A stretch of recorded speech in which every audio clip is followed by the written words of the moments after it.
I'm going to start again. I just did that, but I don't think it was recording. I just noticed that. So here's my second shot at this. I didn't get that far. But F2H 3.1 is code, in a way, for Frank's 2H's hum 100. It's easier to say 2H than HH. Frank's 2H, this is the third day. This is the first video of the day. I think there'll be two. And I want to start, if you're watching a movie called Much Ado About Nothing, if you've done as I've asked, and you stopped when the prince embraced Leonato. Well, before we get any further, I want to tell you that there's such a thing as bawdy humor. Shakespeare's Bawdy, I underlined that because it's the name of a book. It was written by a guy named Partridge, I think. But when I was a high school kid, many years ago, I found it in a bookstore, a paperback, and I was curious. I bought it. And I read it, and it was a real eye-opener for me because I had studied some Shakespeare in school, and none of the teachers had told me about the bawdy humor, and it clearly is there. Bawdy, if you look it up in the dictionary, it's going to tell you that bawdy, it's a noun too. Bawdy means humor that is, it's humorously indecent. It's not nice in a way, but it's funny. In a way, they're like dirty jokes, but I don't like the word dirty there because in the modern world, dirty jokes, they really sound dirty. Shakespeare's day, they weren't so much dirty, they were just funny. We live in a time since the Puritans. The Puritans came after the Elizabethans, Shakespeare and Elizabethan, and we have been influenced by the Puritans. Well, the Elizabethans were not. The first example of bawdy humor that I can think of in the play is when the prince says to Leonato, "I believe this is your daughter." And Leonato says to him, "Her mother hath often told me so." Well, how would she not be his daughter if they were married? Well, if his mother was with some other man. Now, Leonato knows darn well that is not the case, but he's joking at himself, and everybody laughs at that idea. You know, maybe it's the mailman's daughter is the joke. Slightly indecent. There's going to be more. I'll tell you about this in a little bit in the viewing that I want you to watch before the next video. You'll see a little bit more. But I also want to mention Swordplay, to stay in the order of the movie.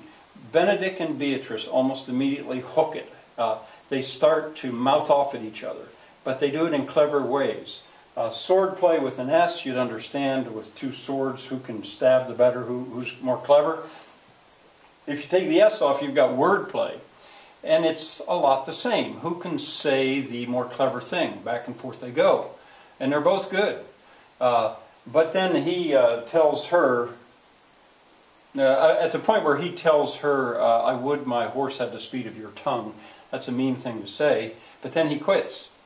Well, she says, "You always did end with the jade's trick." That you would have to look up. There are some things in Shakespeare that a modern viewer is just not going to know unless they look it up. You really need notes. A jade is an old tired horse.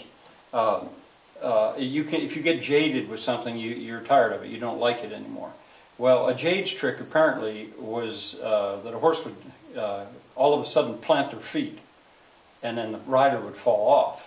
I had a horse that did that a lot. Her name was Flick. I loved the horse, but I made that trip over her head so many times. She'd get excited, even before she was old. Plant her feet without letting me know, and over her head I would go. Well, anyway, that's what's happened. He just stopped, left her. And she knows him of old. Well, anyway, Swordplay. As it goes on, I can't explain everything to you, but some things I really do want to make sure you know. When they go in and look up at the window, and they look at the two girls, there is Beatrice, Hero's up there, and Beatrice is up there, and of course Claudio is so in love. And he talks about, "Isn't she beautiful?" And Benedict says that her cousin, if she weren't possessed with a fury. Now, a fury was a Greek creature that would possess your mind and make you really nasty. Exceeds her in beauty as much as the 1st of May doth the last of December. Now, I'll pause usually when I'm teaching, and I say, who can explain that? And eventually I'll get a kid to say, well, the 1st of May, it's the most beautiful time of the year. Everything's perfect. The flowers are blooming. No bugs have eaten the plants. The last of December, it's dreary, everything's gray, everything's dead, everything's cold. Well, in Shakespeare's day, people thought the audience was used to seeing pictures with their minds. They didn't use movies, they didn't have movies, they didn't have television. So Shakespeare's words paint pictures. And it's a little hard for a modern viewer to be there, to let that image come in your mind. But if you stop and think about that difference, there is a very powerful metaphor. And we find out that Benedict does think she's pretty, way, way prettier. That's this much. But he still hates her. All right, a lot of the stuff I think you're going to understand. I hope you will. I can't explain it all. But when he talks about hanging his bugle in an invisible baldric, he's not talking about a bugle. That's bawdy humor. Shortly after that, he talks about put the bull's horns on his head. Well, this concept of cuckold is throughout Shakespeare. It's the idea that if your wife were untrue to you, you were cuckold, and you had horns. And in a modern day world, if somebody goes like this, they do all the time, when they take pictures, they have no idea that the origin of that is to say you've got horns on your head, your wife is being unfaithful to you. You'll hear it again. They just seem to think that was so funny. When I lived in Brazil, and I think I told you this earlier, among Brazilians, I ran into the same joke. Among those Brazilian peasants, if you'd get a pimple on your forehead, getting sore, they would point at that and they would laugh and they'd say, in Portuguese, they'd say, está crescendo, chifre está crescendo, I think is how they'd say it. Anyway, they'd joke, we said, you're beginning to get a horn grow on your head. So it's not just in English, this was in Portuguese, an age-old joke.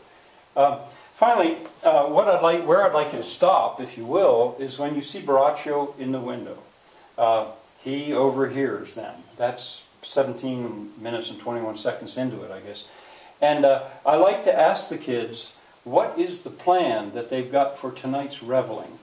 And maybe I won't tell you that yet. Maybe I'll tell you that in the next video to see if you can figure out what the Prince and Claudio have decided to do for tonight's reveling. So what I'd ask you to do now, if you will, is watch a little bit more of the movie and then stop, and then I'll pick it up here with a little more explanation. That's all for this video.